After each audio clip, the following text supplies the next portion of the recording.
Balaji news.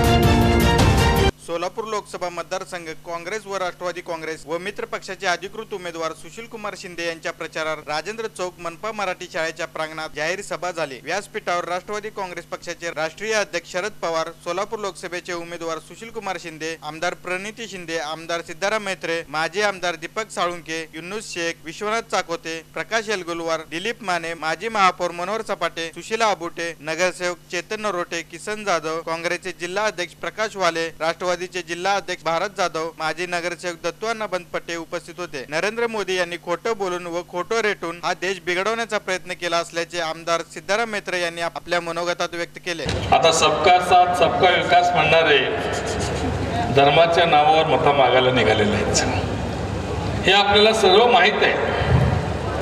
हे लोक किती खोटं बोलतात, किती खोटं आश्वासन देते आपल्याला माहित आहे। गेल्या वेळी यांनी मोठं चॉकलेट दाखवलं आपल्या सगळ्यांना। क्या सांगितले त्यांनी, बहनों और भाइयों, आपने कांग्रेस को 60 साल दे, आप मुझे सिर्फ एक मौका दीजिए, मैं जो पूरे प्रदेश में पैसा है वो पैसा लाके हर एक के खाते में 15-15 लाख डाल दूंगा म्हणले। तुम्ही पण विचार केला, वो 15 लाख एकावर 5 आणि किती शून्य सगळा हिशोब करून तुम्ही। माझ्या घरात 5 मतदान आहे, 15 पैकी 75 लाख मिळतील, माझ्या घरात 6 आहे, एवढं मिळतील। तुम्ही रात्रभर ते विचार करत बसला, स्वप्न बघू लागला आणि सकाळी आमच्या छातीवर पाय ठेवून तुम्ही मतदान केंद्रामध्ये जाऊन कटा कटा कटा कटा बटन दाबलं।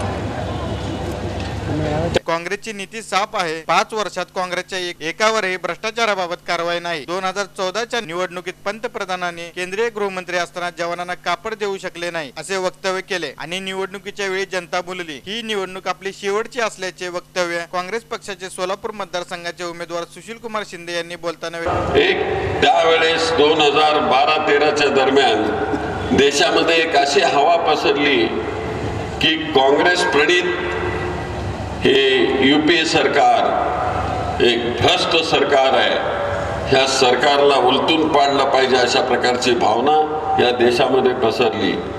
आणि ह्या नंतरच्या 2 ते 3 वर्षामध्ये ज्या लोकांना घरी पाठवलेलं होतं, ज्या लोकांच्यावर केसेस झाल्या, ते सगळे निर्दोष सुटलेले आहेत। म्हणजे याच्यावरून ओळखा की काँग्रेसची नीती जरा थोडा जरी डाग लागला तरी त्याला घरी जा म्हणणारी नीती, आणि आज यांच्यावर एवढे मोठे आरोप होतात, राफेल सारखा आरोप होतो पण गच्च बसलेले आहेत खुर्चीवर। सुषमा स्वराज्याच्यावर आरोप होतो, गच्च बसलेले आहेत खुर्चीवर। इथं आपल्या सोलापुरामध्ये ज्यांच्यावर आरोप होतो मंत्र्यांच्यावर, ते गप्प बसलेले आहेत आणि कोण त्यांच्यावर कारवाई करत नाही। पण आम्ही केली आणि त्यामुळे ह्या देशामध्ये 2014 साली एक असा वाईट अशा प्रकारचा संदेश गेला की हे सगळे करप्ट आहेत। आणि म्हणून 2014च्या वेळेस मोदी सरकारने या देशामध्ये खूप प्रचार केला। सोलापूरला ते आले आणि सोलापूरमध्ये भाषण केलं, जोरदार। ते भाषण करण्यामध्ये एक्सपर्ट आहेत फार। आणि इथं भाषण केलं, शिंदे जी तो गृह मंत्री है और यहाँ टेक्सटाइल बहुत जोर से चलता है, हैंडलूम चलता है, पावरलूम चलता है, तो क्यों नहीं इनके जवानों को ये कपड़ा नहीं देते, अशा प्रकारचं त्यांनी भाष्य केलं। लोकसभा निवडणुकीवर संपूर्ण जगाचं लक्ष आहे। सर्व देशात भारताची लोकशाही टिकली याची जगात चर्चा होते। नरेंद्र मोदी यांनी नोटबंदी करून गरिबांना वेठीस धरले। देशामध्ये रिझर्व्ह बँक, सीबीआय, न्याय व्यवस्था, लोकशाहीवर हल्ला करण्याचा प्रयत्न नरेंद्र मोदी सरकारकडून केली जात आहे। नरेंद्र मोदी यांच्या काळातला सर्वात मोठा घोटाळा राफेल घोटाळा असल्याचे राष्ट्रवादी काँग्रेसचे राष्ट्रीय अध्यक्ष शरद पवार यांनी बोलताना केले। मला 3 निर्णय घ्यायचे, तुम्हाला आठवतं की 8 नोव्हेंबर 2016च्या दिवशी संध्याकाळी टेलिव्हिजनवर जाहीर झालं की देशाचे प्रधानमंत्री आज देशाच्या दृष्टीने महत्त्वाची घोषणा करणार आहे। आश्चर्य वाटलं लोकांना. सगळ्या लोकांनी काम धंदा सोडला, टेलिव्हिजन लावले. मोदी साहेब आले आणि सांगितलं कि आज शाम से ये 500 रुपये और 1000 रुपये की नोट कागज का टुकड़ा हो जाएगा. नोटबंदी करून टाकली.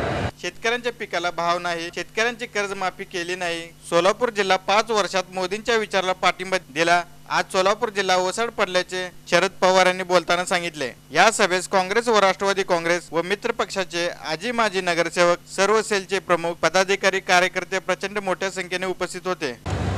शेतीमालाला किंमत दिली नाही, कर्जमाफी दिली नाही. ठीक आहे, तुम्ही शेतकऱ्याचं वातावरण केलं. हे सोलापूर शहर एक औद्योगिक नगरी म्हणून ओळखली जातं. यांच्या वागातून सर्व देशाला कफला पुरवण्याचं ऐतिहासिक काम इथं 60 वर्षाला माझा यांचं वागावरचा कामगार आपलं घाम गळून करतो. हे सोलापुराचं वैशिष्ट्य आहे. काय तिथं दिसतं सोलापुरात? शेती देशाची सुधारली नाही. ज्यांना कारखानदारी एकेकाळी या सोलापुरामध्ये 4 कापडाच्या गिरण्या चालू होत्या. जाम मिल होती, नरसिंग मिलची मिल होती, लक्ष्मी मिल होती, विष्णू मिल होती. मला आठवतं त्या कालखंडामध्ये मी सोलापूरचा पालकमंत्री होतो. हजारो कामगार त्या ठिकाणी काम करायचे. त्यांचा घरदार संसार या कष्टातून चालायचा. हा गिरणीचा भोंगा वाजला की माझा कष्टकरी कामगार त्या ठिकाणी जायचा, मेहनत करायचा आणि आपलं घर चालवायचा. आज जर चौकशी केली की सोलापुरातल्या या 4 किल्ल्यांचं काय झालं, तर 100% बंद पडलेलं आहे.